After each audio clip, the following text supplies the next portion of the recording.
you very much for coming to Tbilisi. Your expectations from the Tbilisi Open Air? Well, I could tell by the audience reaction so far, just to the band being here, that there's going to be a lot of very positive energy and a lot of, well, it's going to be a great rock and roll concert, I can tell you that. Steve, you've had an amazing musical life. You've been playing with your Steve Morse band. You've been playing with Deep Purple that you're going to play tomorrow for Georgian audience. Kansas, Dixie Tracks, G3. Yeah? And what is the most important moment in your rich musical career? I think each time that you find the love of the music again, each time you play and find something that you love doing it, that's the most important thing, because that's what keeps you going. We don't need musicians that look at it as a job. It's such an important thing to be communicating in the one universal language. It's the only language that is spoken everywhere in the world is music. So what we need is people that bring their heart and soul out to the audience.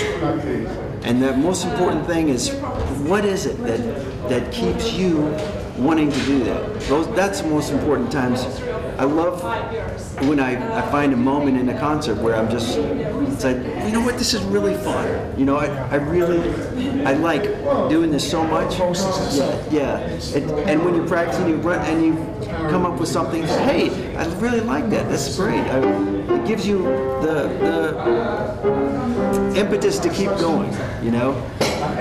Steve, a lot of musicians, especially those that compose music, say that they treat their own music, the albums, the works, the songs, as their own children. But if you have some special song that you like most, that is most valuable, maybe the album, maybe the instrumental composition, which one is that?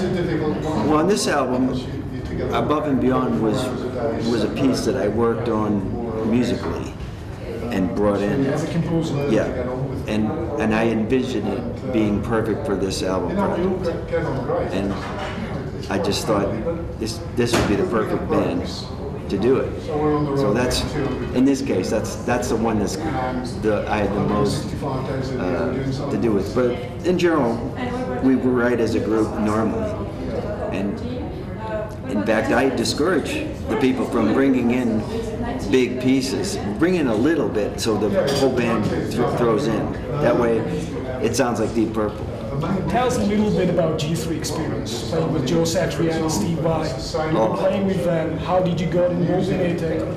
Which was the most memorable show, just because you played a couple of times with them? Well, I did a tour in South America with Joe Satriani and John Petrucci, and then the European leg was with Steve Vai and Joe Satriani. So in both cases, it was like going back to school, you know, learning from the master. You know, the guys are such great soloists and improvisers.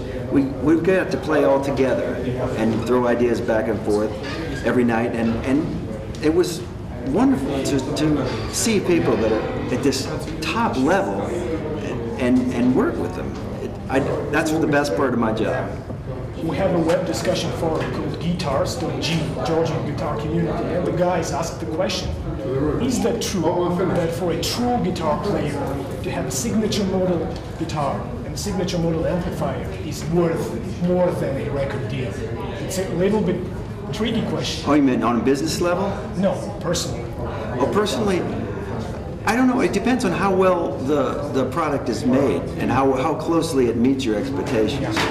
In my case, I use it. Nobody pays me to use it. I use it because it fits me perfectly, of course.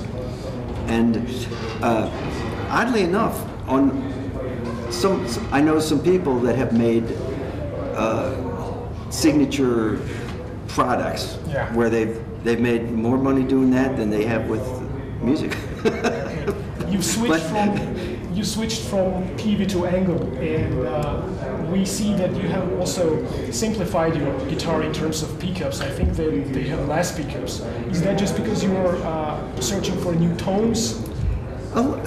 Actually, it wasn't intentional. It sort of happened for a reason, and I agreed with the reasons. I found that I was using five settings. So bridge pickup, neck pickup, bridge and neck, single coil next to the bridge pickup, and single coil with the humbug. So they don't all conveniently fit on a 5-way switch. So Music Man had a 4-pole switch with 5 positions, and so we could wire it and get the 5 sounds that I had with all in one switch. And my normal 4-pickup guitar has too many switches for most people get confused by it. I don't, because I designed it, but it just works out pretty easily. Push it all the way down for this, push it all the way up for this, and then those combination sounds are in between. So to me, it works out fine. And with the hard top, with that maple finish, for some reason, and maybe it's one less pickup, I'm not sure, but for some reason it has a little bit more of a meaty rock and roll sound than the blue guitars, or my regular.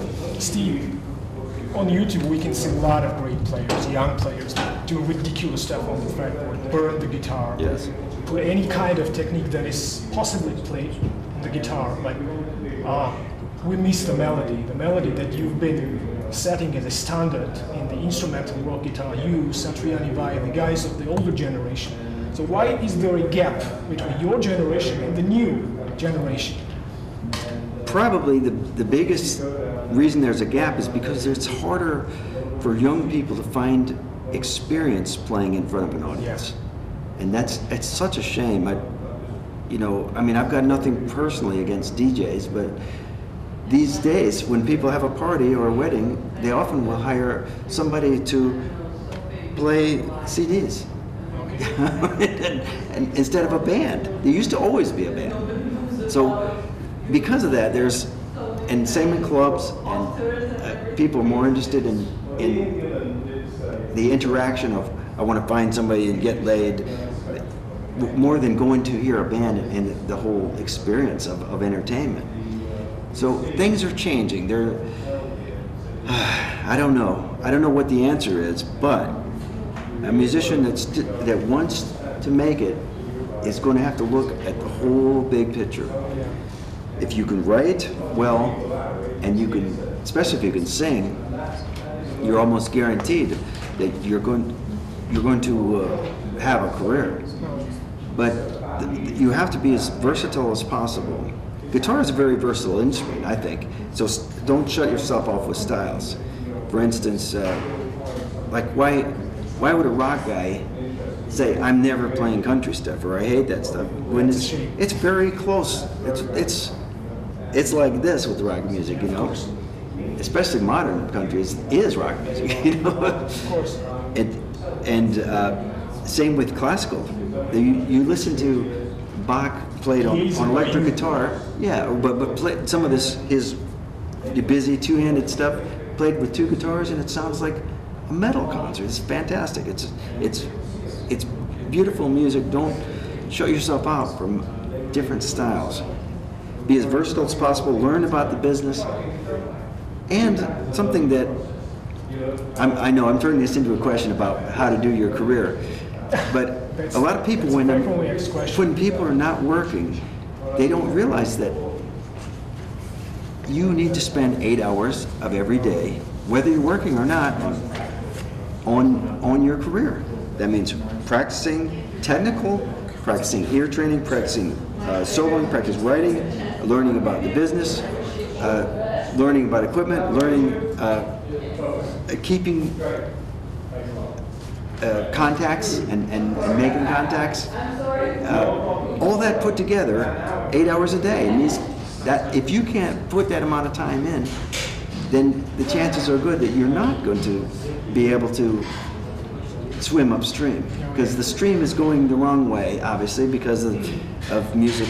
You can't make any money from recording because of the internet, and because of DJs and things like that, people don't hire as many bands. So there's less gigs, less money, less opportunity, but you could still do it if you take it seriously and really have a love for doing it. And finally, your message to Georgian guitar players and everybody that is listening to you. Well, I would say first of all, thank you for the warm welcome, and I say this, my simplest advice is play from the heart and find a mixture between the melody and playing simply and the excitement of having a fantastic technique. Try to do both.